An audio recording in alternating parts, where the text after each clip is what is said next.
पे हम जिस तरह आपकी एजेंसियां कह रहे हैं ना, हम नहीं लगाएंगे पैसे, बेशक हमें नुकसान ही होता रहे, हम एक रिस्पॉन्सिबल मुल्क है इंटरनेशनल कम्युनिटी में। सुशांत सरीन साहब, आप कंवर साहब प्लीज प्लीज ऐसी बातें ना करिए कि हंसी रोके ना रुके, प्लीज पाकिस्तान से खुदा के वास्ते। आप किस पर पैसा लगा रहे हैं, पैसा है लगाने के लिए कि नहीं है, वो सबको पता है। मत बताइए और बेकार आप अपनी थू करवाएंगे करवा के। जनरल जेके बंसल भी हमारे साथ है। बंसल साहब, जनरल बंसल, कमर चीमा ये कह रहे हैं हम बड़े रिस्पॉन्सिबल सिटीजन हैं, हम बड़े मतलब पाकिस्तानी बड़े रिस्पॉन्सिबल लोग हैं, उनको पता है कहाँ पैसा लगाना है। मैं ये बताना चाहता हूँ कि जो अमेरिका है इनका अलाइज रहा है पहले से, और जब हिलरी क्लिंटन आई थी पाकिस्तान में तो इनको बताया था कि जो आप ये सांप पाल रहे हैं, ये अपने आंगन में ये मत समझिए कि ये आपको पड़ोसी को काटेंगे, आपको भी काटेंगे। तो इस तरह से वार्निंग दी गई है। पूरी दुनिया जानती है कि पाकिस्तान में एक टेररिस्ट स्टेट है और एक होम ग्राउंड टेररिज्म है जो पूरी दुनिया में एक्सपोर्ट करते हैं। अभी उसका ये कहना कि जी नहीं हमको उल्टा सताया जाता है, तो ये तो सभी ईरान को इन्होंने की तरफ से ईरान पे अटैक करते हैं, फिर टीटीपी वाले इनके ऊपर अटैक करते हैं। तो इस तरह से जो पाकिस्तान में जो वो अभी दहशतगर्दी होती है वो सब इन्हीं की वजह से हो रही है। और मेरी बात ये समझ में नहीं आती कि जब पाकिस्तान की इकोनॉमी इतनी कमज़ोर है, बजाय अपने इकोनॉमी को बढ़ाने के इस तरह की घटनाएं करना जो जिसका असर पाकिस्तान की इकोनॉमी भी पड़ता है। वहाँ पर खाने के लिए पैसे नहीं है, यहाँ तक कि एक्सरसाइज करने तक के लिए आर्मी के पास में पेट्रोल भी नहीं है। ये इतनी बुरी हालत होने के बाद में टेररिज्म अपने जो इनके कंट्री में हो रहा है वो तो हो ही रहा है। हिंदुस्तान जैसी जो एक पीस लविंग कंट्री है, पूरी दुनिया जानती है, वहाँ पर ये टेररिज्म को जो भेज रहे हैं, तो अब उनका इलाज हो रहा है। उनको अभी जो हमने हिंदुस्तान के अंदर में एक जो एक वो बनाई है टास्क फोर्स, और टास्क फोर्स ऐसी है जो लोकल एरियाज हैं, 960 पुलिस वाले स्पेसिफिकली इसके लिए बनाए गए हैं कि वो वहाँ से जो बॉर्डर से आते हैं उनको जो न्यूट्रलाइज करेंगे वहीं पर, और लोकल इंटेलिजेंस भी देंगे। तो अब इलाज शुरू हो गया है। ये अभी बहुत नहीं, पर वो इलाज का स्वरूप क्या होने वाला है अब मैं उसे जानने में, और यहाँ पे मेरे जो पड़ोसी साथी आए हुए हैं उनको भी बताने में ज्यादा इंटरेस्टेड हूँ। पीएमएल नून के नेता इरशाद अहमद साहब भी हमारे साथ जुड़े हुए हैं। इरशाद साहब, अस्सलाम वालेकुम। वालेकुम अस्सलाम। इरशाद साहब, वो हमारे यहाँ पर एक कहावत है कि एक किस्म का जानवर है जिसे घी हजम नहीं होता है, वैसे ही ये जो आतंकी हैं उनको शराफत हिंदुस्तान की हजम नहीं हो रही है, और इसीलिए अब वक्त आ गया है कि एक बार फिर से आपकी याददाश्त ताज़ा कर दी जाए, चाहे वो सर्जिकल स्ट्राइक हो या फिर फुल फ्लेजेड स्ट्राइक। मैं आप लोगों को सुन रहा था, वाकई आप लोगों को घी हजम नहीं हो रहा है, क्योंकि दहशतगर्दी से आप लोग बात नहीं आ रहे। अभी आप बात कर रही थी हमारी बात नहीं, हम आतंकियों की बात कर रहे हैं। शाद साहब, एक मिनट सुनिए, 20 मिनट मैंने आपको सुना। अभी कमर चीमा साहब से बात कर रही थी, आपसे किससे बात की जाए? आपने अगर बात कर ली है तो मजलूम कश्मीरियों से बात कीजिए, उनके ऊपर से हथियार उठाइए, उनके ऊपर से अपनी गन हटाइए, उनके आगे से बारूद हटाइए, उनको आजाद कीजिए।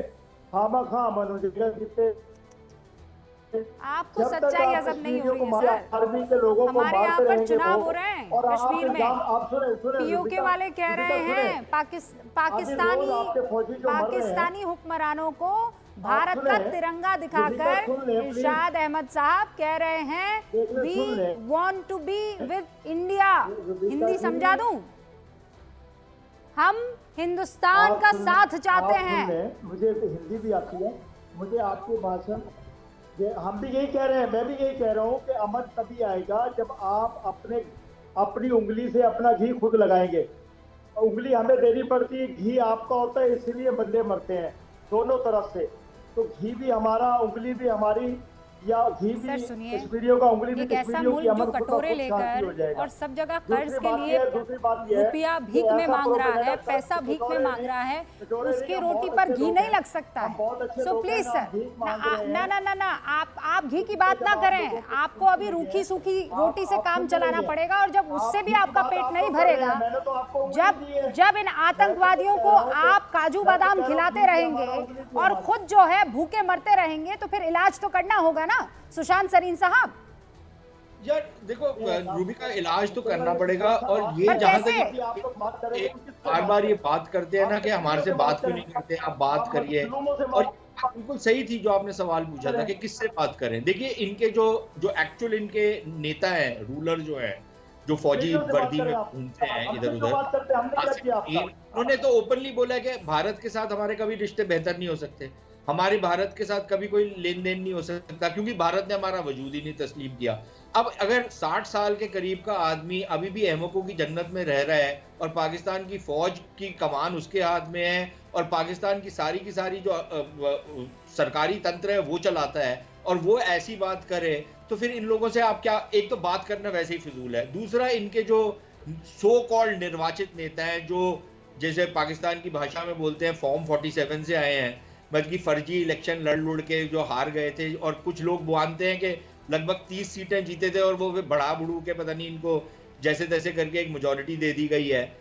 उनको तो पता नहीं कि वो अगले 3 महीने भी सत्ता में रहेंगे कि नहीं रहेंगे, तो इनसे आप क्या बात करेंगे। और जब आप बात करते भी हैं और ये आपको एक आश्वासन देते भी हैं जैसे मुशर्रफ ने दिया था और लोगों ने दिया, तो चंद हफ्तों के अंदर, चंद महीनों के अंदर ये उस बात से पलट जाते हैं और फिर वही कार्रवाई करते हैं जो ये पहले से करते आ रहे थे।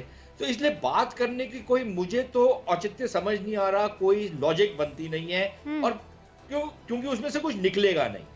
फिर आपके पास विकल्प जो रहता है वो ये है कि आप ऐसी कार्रवाई करें जिससे इनको दंड दिया जाए, जहां तक आप दे सकते हैं, जहां तक वो काम करेगा। वो भी एक पूरी तरीके से 100% सोल्यूशन नहीं है, लेकिन आपको कुछ ना कुछ तो करना पड़ेगा, क्योंकि अगर आपके सैनिकों को मारा जा रहा है तो फिर आपको कुछ ना कुछ तो करना पड़ेगा। आप हाथ पे हाथ धर के नहीं बैठ सकते हैं। मतलब जिस भाषा में समझते हो उस भाषा में, उस लहजे से जवाब देना जरूरी है। आरएसएन सिंह साहब कुछ कहना चाह रहे हैं, उसके बाद कमर चीमा भी अपनी बात रखना चाह रहे हैं। आरएसएन सिंह साहब। नहीं, पहले बात ये कमर चीमा साहब ने बोला कि हमारे भी लोग घाताहत हो रहे हैं अफगानिस्तान के साइड में। तो ये इसलिए हो रहा है क्योंकि आपने तो जब पाकिस्तान बना तो आपने इस्लाम का ठेका ले लिया, तो वो ठेकेदारी कुछ लोग मानने को तैयार नहीं है, और वो उसी के तहत आपका वो कहते हैं कि भैया ये तुम अपनी ठेकेदारी रखो, हम तालिबान हैं, फिर हम पश्तून हैं, फिर हम अफगान हैं, तो तुम्हारी ठेकेदारी नहीं चलेगी यहाँ पे। लेकिन यहाँ पर आप ठेकेदारी अपनी थोपने की कोशिश कर रहे हो। और दूसरी बात, देखिए ये ना